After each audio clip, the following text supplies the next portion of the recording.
आज 19 मार्च के दिन बिहार और झारखंड में राजनीतिक हलचल काफी तेज रहा। जहां पशुपति पारस मोदी जी के मंत्रिमंडल से इस्तीफा दे दिए, केंद्र में उनको मोदी जी मंत्री बनाए थे, आज वो इस्तीफा दे दिए 19 मार्च के दिन। तो वहीं 19 मार्च के दिन इससे पहले आपका जो आपकी कांग्रेस का सांसद हुआ करती थी, आपका जो गीता कोड़ा, वो तो बीजेपी में शामिल हो ही गई। लेकिन अब जिस तरह से खबर आया 19 मार्च के दिन कि सीता सोरेन, जो शिबू सोरेन की बड़ी बहू हैं, वो बीजेपी में अब शामिल हो गई और उनका कहना है कि आदिवासियों का जल जंगल जमीन बचाने के लिए वो बीजेपी में शामिल हुई हैं।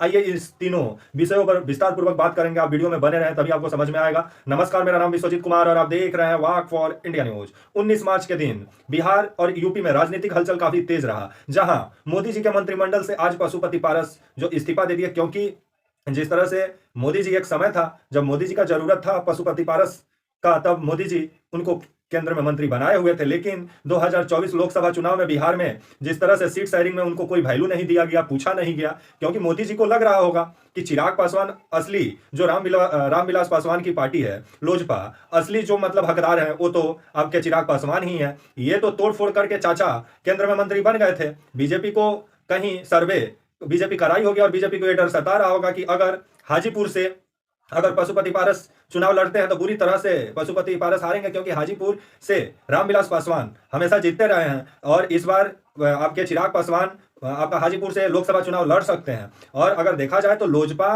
तो जो है वो आपका रामविलास पासवान का है, और रामविलास पासवान के जो बेटे हैं आपके चिराग पासवान, अगर देखा जाए तो उत्तराधिकारी तो वही हुए। लेकिन चाचा, जैसे ही आपका इनका निधन हुआ आपका रामविलास पासवान का, उसके बाद से चाचा ने मौका का फायदा उठाया और पार्टी को ही तोड़ दिया, जिसके बाद से बीजेपी को लगा होगा कि चाचा का बिहार में बहुत दबदबा है, ये चुनाव जिता सकते हैं। अब 2024 लोकसभा चुनाव में बीजेपी को ऐसा लग रहा होगा कि चाचा से काम नहीं चलने वाला है, भतीजा को लाना होगा। तो बीजेपी यूज एंड थ्रो वाला काम करती है। पहले बीजेपी वही लोजपा जो आपका रामविलास पासवान का पार्टी है उसको दो टुकड़ा करवाई, और अब वही बीजेपी बोल रही है कि नहीं, आपके जो पशुपति पारस हैं उनको चिराग पासवान को आशीर्वाद देना चाहिए, क्योंकि मोदी जी युवाओं को आगे बढ़ाना चाहते हैं। तो पहले मोदी जी को युवा याद नहीं आ रहे थे, 2024 लोकसभा चुनाव नजदीक आया तब युवा याद आया। तो वहीं अब बिहार में सीट शेयरिंग हो गया है, जो आपका बीजेपी जेडीयू, आपका जो जीतन राम मांझी, उपेंद्र कुशवाहा और ये आपका चिराग पासवान के बीच सीट शेयरिंग हो गया है। चिराग पासवान को 5 गो सीट दे दिया गया है बीजेपी की तरफ से, जेडीयू को 16 गो सीट दे दिया गया है और 17 सीट पे बीजेपी खुद लड़ेगी। एक एक सीट दिया गया है आपको। जो जीतन राम मांझी दो सीट के लिए बेचैन थे, लेकिन इनको एक सीट बीजेपी दी है। तो वहीं उपेंद्र कुशवाहा भी नाराज चल रहे थे, लेकिन जो बीजेपी के प्रभारी हैं वहां के आपके विनोद तावड़े, वो जाकर के उपेंद्र कुशवाहा से मुलाकात किए कि साहब नाराज वराज मत होइए, आपको मौका दिया जाएगा। तो उनको भी एक सीट देने का काम बीजेपी की है।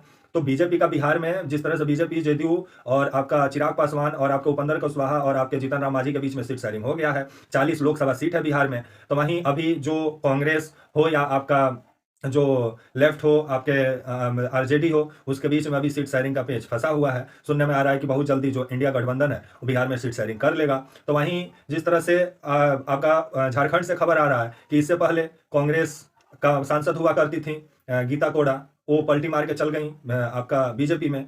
और अब खबर आ रहा है 19 मार्च के दिन कि जो सीता सोरेन है, शिबू सोरेन की बड़ी बहू है ये, और ये भी आज अपना पार्टी छोड़ के, जो जेएमएम है उसका झारखंड मुक्ति मोर्चा है, उसको छोड़ करके आज बीजेपी का दामन थाम ली और मीडिया से बातचीत में बोलते हुए नजर आई कि जिस तरह से आज पार्टी को तोड़ने का प्रयास किया जा रहा है आदिवासियों के साथ, जिस तरह से आज आदिवासियों का उनका हक नहीं मिल पा रहा है, आज जल जंगल जमीन की लड़ाई जिस तरह से भारतीय जनता पार्टी लड़ रही है, तो उसका सपोर्ट के लिए आपका सीता सोरेन बीजेपी में शामिल हो गई हैं। तो ये आने वाले समय में कितना ये जल जंगल जमीन बचा पाती हैं, आने वाला समय बताएगा बीजेपी के साथ मिलके।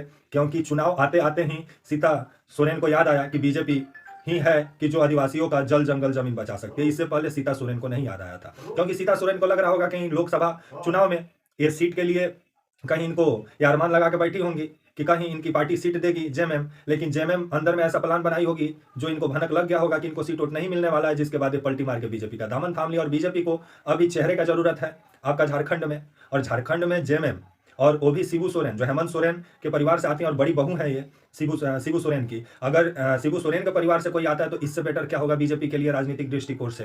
तो आज सीता जो सोरेन है वो बीजेपी में शामिल हो गई। तो वहीं पशुपति पारस आज मीडिया से 19 मार्च के दिन मीडिया से बातचीत में बोलते हुए नजर आए कि बीजेपी जिस तरह से हमारे साथ जो मोदी जी का हम सेवा किए, जो मोदी जी के लिए हम सब कुछ किया। आज वही मोदी जी हमारे साथ जिस तरह से धोखा किए हैं, ये ठीक नहीं है। और हमको जिस तरह से सीट शेयरिंग में थोड़ा-सा भी तवज्जो नहीं दिया गया है, पूरा नज़रअंदाज किया गया है। और ये सही बात है, क्योंकि पशुपति पारस को पूछा ही नहीं गया, सीधे चिराग पासवान को बुलाया गया, दिल्ली में बातचीत हो गया और पशुपति पारस देखते रहे कि हमारे लिए कब हवाई जहाज़ आएगा कि हम पटना से उड़ के जाएँगे दिल्ली, लेकिन हवाई जहाज़ आया नहीं। जिसके बाद से आज 19 मार्च के दिन पशुपति पारस अपने मंत्री पद से इस्तीफा दे दिया और उनका कहना था कि हमारे साथ धोखा हुआ है। तो आने वाले समय में क्या पशुपति पारस इंडिया गठबंधन में जाते हैं या कोई अलग राह अपनाते हैं? तो वहीं सीता सोरेन, आज जो शिबू सोरेन की बड़ी बहू हैं, वो बीजेपी में शामिल हो गई हैं। ये थी आज की खबर। तब तक के लिए आप मुझे इजाजत दीजिए और आप हमारे channel walk for India news को प्लीज़ लाइक और सब्सक्राइब और शेयर करना ना भूलें। तब तक के लिए नमस्कार, जय हिंद, वंदे मातरम।